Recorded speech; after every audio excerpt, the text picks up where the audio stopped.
Welcome to the I'm Still Here podcast. I'm your host, Heather Jose. In 1998, at the age of 26, I was diagnosed with stage 4 breast cancer. It changed everything for us, but I'm still here. And we're here to talk to you about life with metastatic disease. We know it's not easy. We know that there are challenges that never get talked about, but we're here to walk with you through them, to show you some hope, some inspiration, and to help you make a plan so that you can join me in saying, I'm still here. Okay, today we are going all the way back to the beginning. Not the very beginning, but the beginning of our venture here in being involved with metastatic breast cancer. So let's go back to the beginning. Yeah, well, let's first say this started with an appointment, like a checkup from my doctor. So what was going on prior to that? Yeah, nothing that I thought was, really too big of a deal was going on. Actually, we made the appointment because this doctor had delivered Sydney, so I was kind of going as a 1-year checkup. But it was So we've been married a short time. We'd been married, and we'd probably been married about 3 years. And then we had Sydney, who was 14 months old at the time. So this was my 1-year checkup. It was a little unusual because my doctor who delivered Sydney was kind of a friend of my brother. So the relationship was more than just like professional or whatever, doctor-patient a little bit. So it was a checkup / a visit with a like friend. we brought Sydney. Yeah. It was kind of cool. She did evening appointments, so we had both been to work that day and whatever. And but we came down, and we definitely were looking forward to it as a time to catch up. We were not thinking anything was wrong or whatever. Right. But we got into this appointment, and she asked, I had a dressing gown on or whatever, patient gown on, and I took my gown off, and she immediately looked at my left breast and was like... And prior to this, wasn't there a question about breastfeeding? Yes. Yeah. So, just to kind of travel back. So she looked at my left breast and was like, has your nipple always been retracted? And I said, no, it happened during pregnancy and breastfeeding. And I didn't know that was an indicator of cancer. And I also was really surprised that I was really surprised that it could be a problem in terms of people had seen my breast, right? Yeah. So I don't know. It was one of those things that I was like, wait, is that an issue? And Right. It clearly was. So I had trouble breastfeeding. Obviously, the nipple was retracting during that time. I breastfed Sydney for like 3 or 4 months, and then I was like, this is just not working. Right. But anyway, so fast forward that appointment where I'm just like, we're sitting there and we're like, okay. And she's then trying to be positive. And she's like, well, it could be a cyst. And I was like, what's that mean? And I remember her saying that they would try to get fluid out of it. And she said, fluid is good.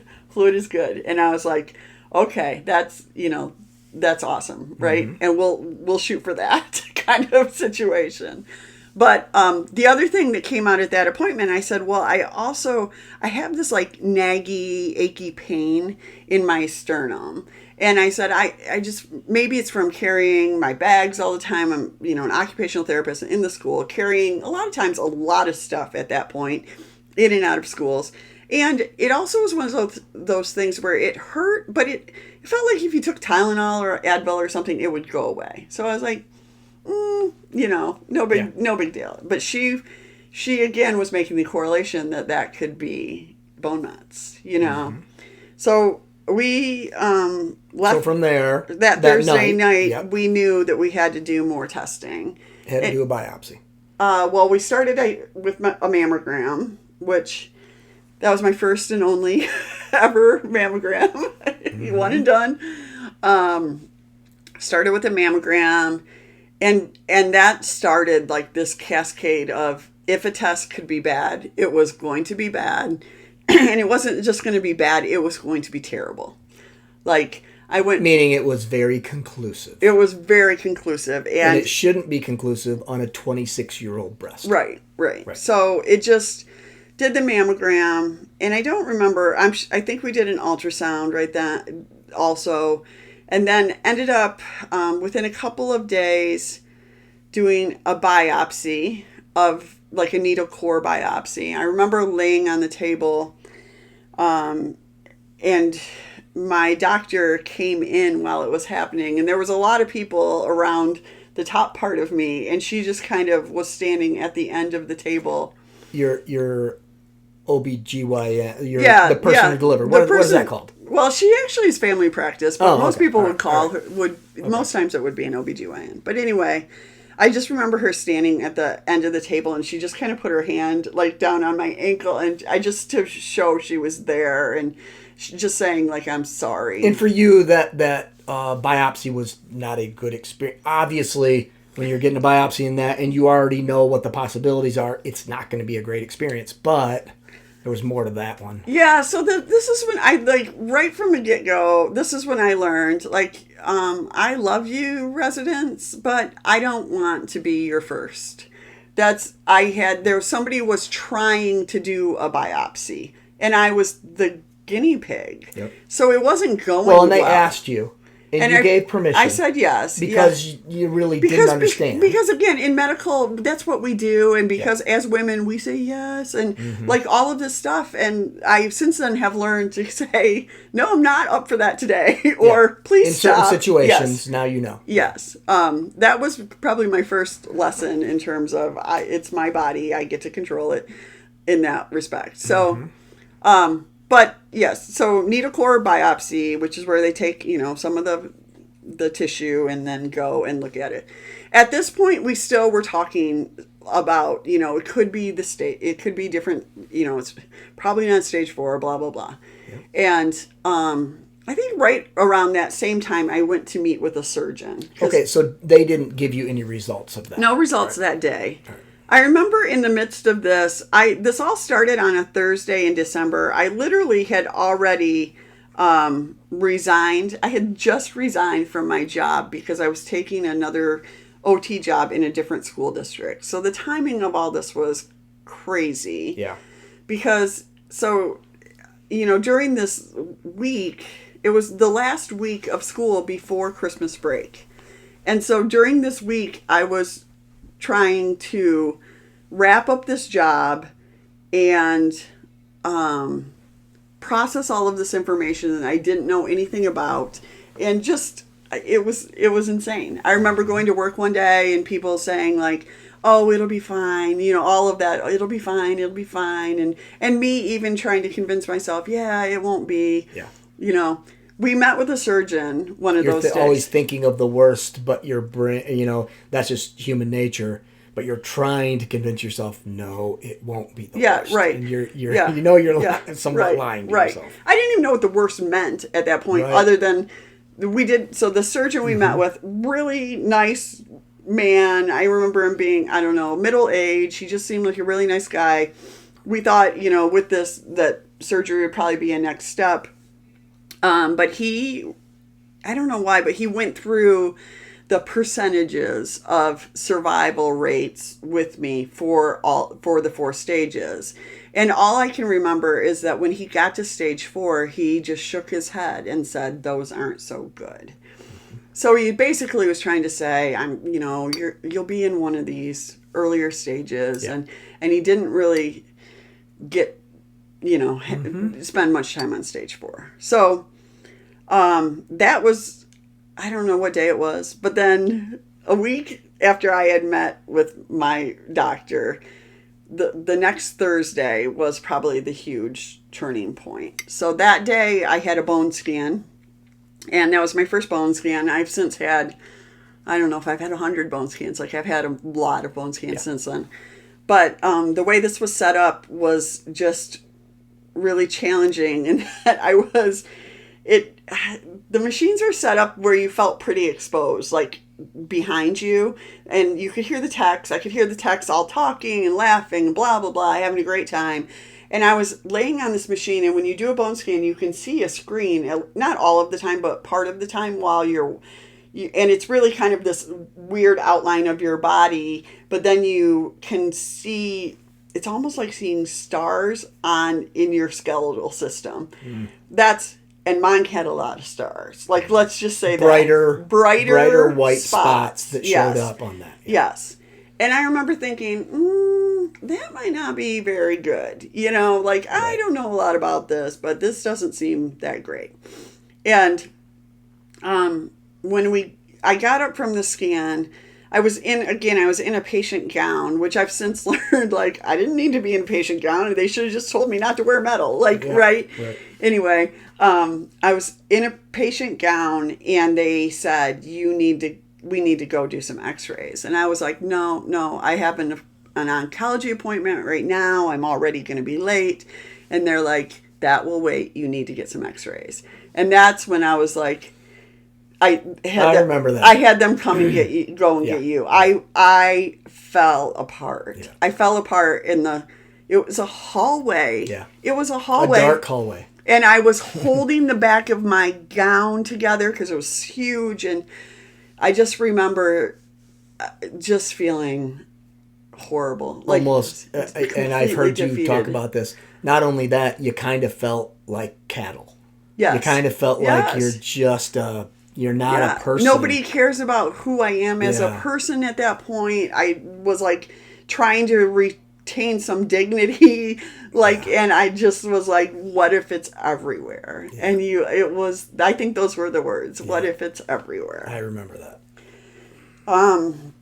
And then, like, literally minutes later, having to stand with an x-ray tech and do these x-rays. And again, I get it, it's not comfortable, but just shut up.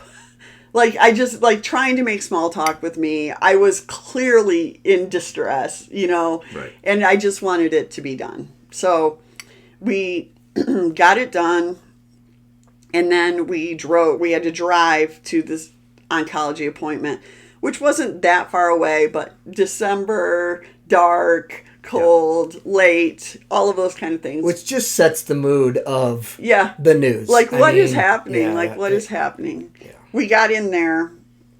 I don't remember being in the waiting room very long, but we go back and they put us in an office, and this oncologist comes in, and the first thing he says is, have you talked to your doctor? And I was like, no, we just got here. Like, we're doing tests. We just got here. And then he was like, I don't even know. How would you describe it? Just kind of. He was, the way I remember it, this was a long time ago, fairly annoyed or gruff. That's how agitated. Agitated, yes. Yes. And obviously us going through this whole day of this and emotional and all that, I was just kind of tired and numb at that point. I didn't know what was going on. So then I feel like you could not have painted a worse picture. Yeah. So he walks in, he asks us if we talk to our doctor, he leaves, shuts the door, goes close enough that I can hear. He was out in the hallway right outside the door because we heard it all. Called my doctor and yelled at her saying, I do not give this kind of news. This is not my job. This is your job. And we are literally looking at each other going, holy crap, what is happening? And I don't know about you. I think looking back now, I think I was just pretending like he wasn't even talking about us.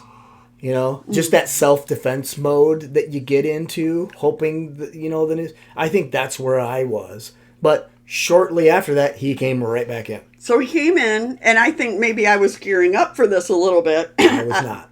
You were sitting in the chairs on the side. Yeah. I was sitting on the table, the exam table. I don't remember if I was in a gown or not, honestly. No, you weren't. I don't think so. I was still dressed. You were sitting in a chair, too. No, I was sitting on the table because he was sitting on the stool in front of me. Okay. I remember that. Okay. And he looked at me and he said, get your affairs in order. And I remember saying, I'm 26 years old, and that's the best you can do for me.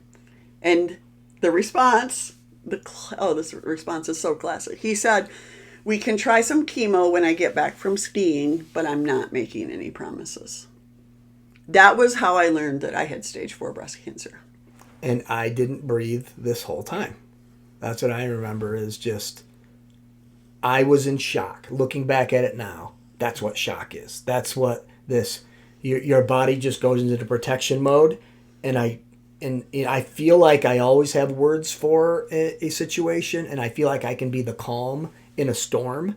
I couldn't move. I didn't know what to do. I was a kid. Yeah. We were both kids without our parents there, without that structure of what you count on. And it was just, holy, this is real. This is happening. And this. Yeah, it was worst day ever. It was terrible. We did try to recover the conversation a little bit. He did say there's a trial for stem cells, blah blah blah, and then he left fairly quickly, and his nurse came in, and this is the other thing I've bitched about this my entire life.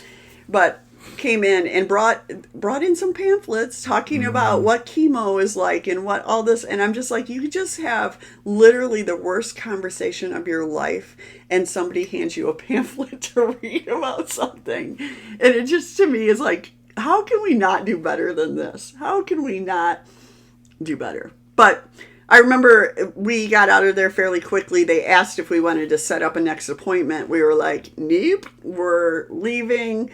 And we drove home, and it was the longest drive home. It takes us about an hour to get from where we were. It just was the most defeated I think I've ever felt. And the crazy thing about it is, too, I felt fine. Yeah. I didn't feel sick. Yeah. I couldn't comprehend that I had cancer, or I didn't know enough about cancer to know what it was. My experience with cancer is people are bald, that older people get it, that all of these things, it just felt, I just didn't know how to think about it other than what is going on. And as a caregiver or as a spouse at that time, you want to reassure, give comfort,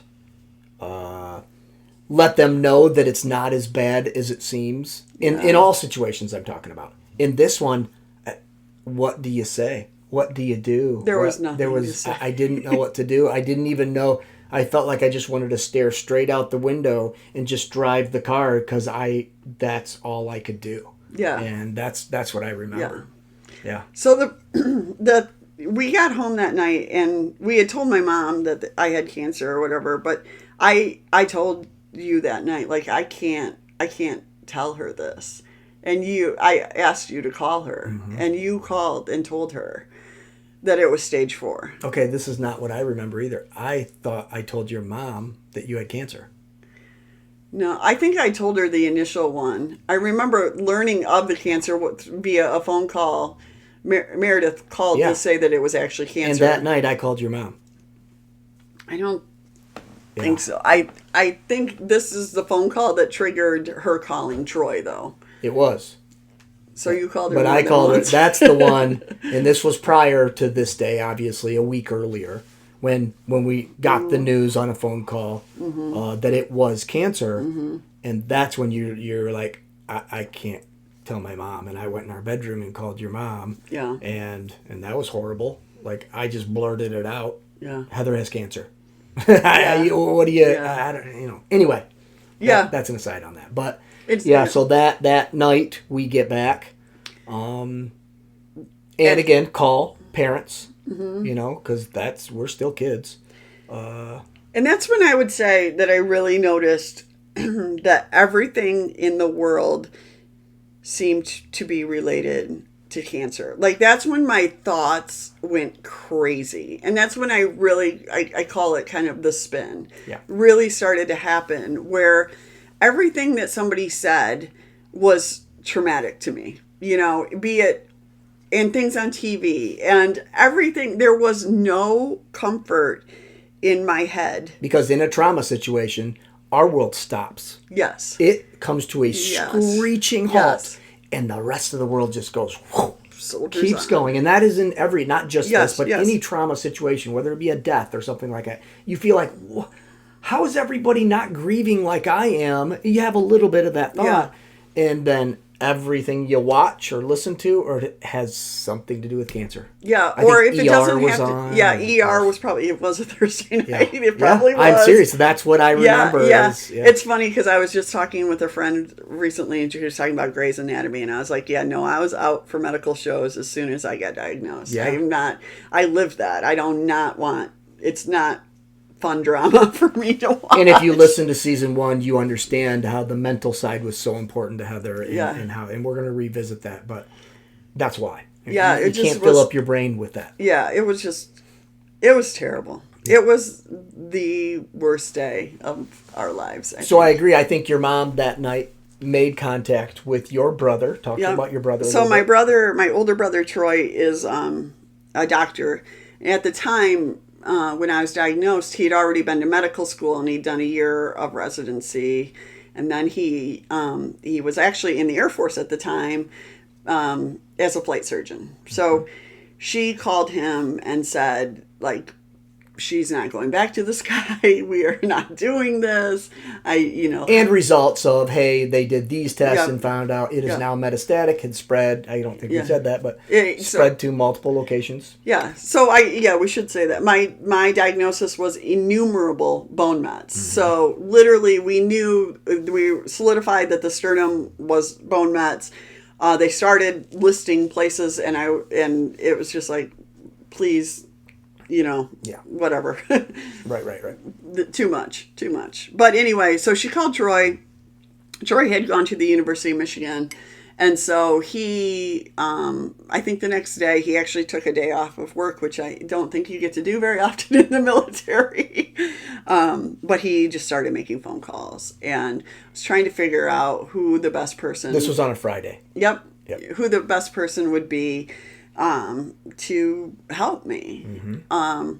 And, just all of these things. This is when your life is spinning, but things are also, the world is still happening. So Thursday night, I remember lying in bed with you and I said, are you scared to be alone? And or something like that. And he said, I'm not scared to be alone. I'm scared to be without you. And it still makes me cry to think about that. I just remember, we were thinking about, how are we going to do, he's going to raise Sydney. Mm-hmm. How is this going to happen, And she already knew that was a bad idea at the time. That's not good. His humor has gotten us through 25 years of this, right? I just remember that one. It couldn't have been the more perfect thing to say to me. This is scary. Mm-hmm. Acknowledging it is scary. And then moving forward. So Friday, we had decided, though, that you would go to school on Friday because it was the last Friday before Christmas break. Right. And we knew that you were going to be taking a lot of time off. Yeah. And so I was like, nope, go to work. And also, I think, again, you've always had such a great group of people around you at school that to be able to go there and maybe just forget about it for a little, not that you can forget about it, but just joke around a little bit or have people. Even also the other thing that we learned really quickly was it's so hard to see the people, even the people you love, when they first are learning about it. It's just, so to get through that, right? Mm-hmm. To get through those initial greetings of, I'm so sorry, blah, blah, blah, kind of stuff. So you did that on Friday. Mm-hmm. And I decided I remember being home that morning and The Price is Right was on and it was so loud and I was like, how can these people be having fun? Don't they know that I just was diagnosed with cancer and da-da-da-da-da. And I called a colleague and friend who had just broken her leg, thankfully. And she was at home, and she was like, come to my house. Like, there's a little bit of chaos here and whatever, but Young kids. You won't be sitting home with your head spinning. So come to my house. So that's what we did. I packed up Sydney, and we drove down to her house. Mm-hmm. And it was while I was there that I got a phone call there that changed the course and allowed me to start thinking about maybe a future. So, and this is where I think the tide starts turning on. We were, for as crappy as this diagnosis was, for as crappy as the situation and everything at your age and everything, we were blessed in so many ways in things that were put in front of us. We didn't know it at the time. Yeah. But the people and the situations that were put in front of us, I know doesn't happen with everybody. Yeah. That's just the truth. Yeah. The timeline doesn't happen with everybody. Yeah, for sure. And I've learned, though, that it can happen with everybody. It's not always about your connections, which you had because Troy went to medical school there. It can just be by picking up the phone and stating your case and being a little bit of a bully. I've done that for myself, I know too. you I've have. learned a lot about But we didn't know that yet. Right, for sure. Yeah. Absolutely. Okay. So, who called you? So, I think I got a call first from Troy that said, this doctor's going to be calling you. I think this is the person for you. Like, talk, whatever. I gave her your number. Okay. So I get a phone call from a woman, and she's like, hi, my name is Dr. I'm sure she didn't say doctor, actually. Yeah. My name is Sophia Mariver. I'm a doctor at the University of Michigan. And then immediately, nothing about cancer. Tell me about yourself. How old is your daughter? Tell me about your husband. What do you guys, all of these things, all about my life. Nothing about cancer. It was like crazy after being treated literally as cancer for a week at that point. Like everything, like you said, not feeling like I was cattle and just my diagnosis and everything else. To have this woman talk to me about myself and what are my dreams and what are my goals and all of these things. Mm-hmm. I remember her saying, cancer doesn't scare me. I know how it works. And that was the first thing that I was like, oh my gosh, And then this black, nothing. We got a little bit of a hole. Yeah. There was just that. There's a chance. There's a chance. So she starts telling me, you are a U of M patient. That was another thing that she said. You are a U of M patient. And she's like, I will see you on Monday. And it just, the urgency of her getting me in, it didn't feel like we have to see you Monday. We're making room for you on Monday. We, come. She gave me her phone number for the weekend. She told me, what I needed to do in terms of I needed to start some steroids that weekend so we could start chemo. She just kind of was this huge calm in the storm. And now we understand that because we know her so well. Yeah. We understand all of those things, and we understand those are her goals, and that's why she went into it. And it's so deep, and we'll talk to her again. But it all makes sense now. Yeah. And then so she said, drink some green tea, eat some fruits and vegetables, and we'll start killing cancer on Monday. So I remember coming home from school that day, and I remember you didn't even let me get into the door. And by the way, when I left, it was a little bit of doom and gloom, right? Yeah. It was, our life has fallen apart, and you're going to die, get your affairs in order. To when I came home from school that day, you weren't bubbly. I'm not going to put it that way. But you were excited. Mm-hmm. And you were giving me every word that she said, and just and you had green tea, and you had this, and I it was stopped at this little grocery store on the way home, and the produce department was crap, but they had green tea, and I bought what I could, and it was night and day. It was night and day, and even the other thing that we had concert tickets for the next night. And my friend had tickets to that same concert.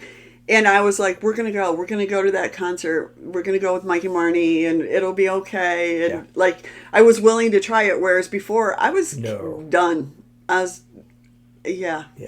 So that initial conversation with Dr. Mariver taught me so much about the impact that words have on our psyche, on who we are and how we handle things, right? Mm-hmm. And honestly, it was the driving force of how I was able to take on cancer with, no doubt, with her, you know, as part of my team. But I think, you know, as we talk about it now, she'll say we taught each other a lot, but I can never be grateful enough for that conversation. Yeah. So, yeah. There's a lot of reasons why you're still here. That is one of them. Oh, yeah. We've in season 1, we've hit on a lot of them. We're going to be talking about a lot more here in season 2, and hopefully giving listeners something that they can listen to and hold on to that makes a difference. That glimmer of hope. Or just, you know, if we could give a listener one thing out of all of the, then it's all worth it. Yeah. So. Yeah, we want to stop the spin and empower women to work from their strengths and do it their way. And also, I don't know how to say it, I guess, but we don't know a lot of stuff, but we're going to share what we do know and share as much as we can and try to help you guys out. So until next time, I'm still here.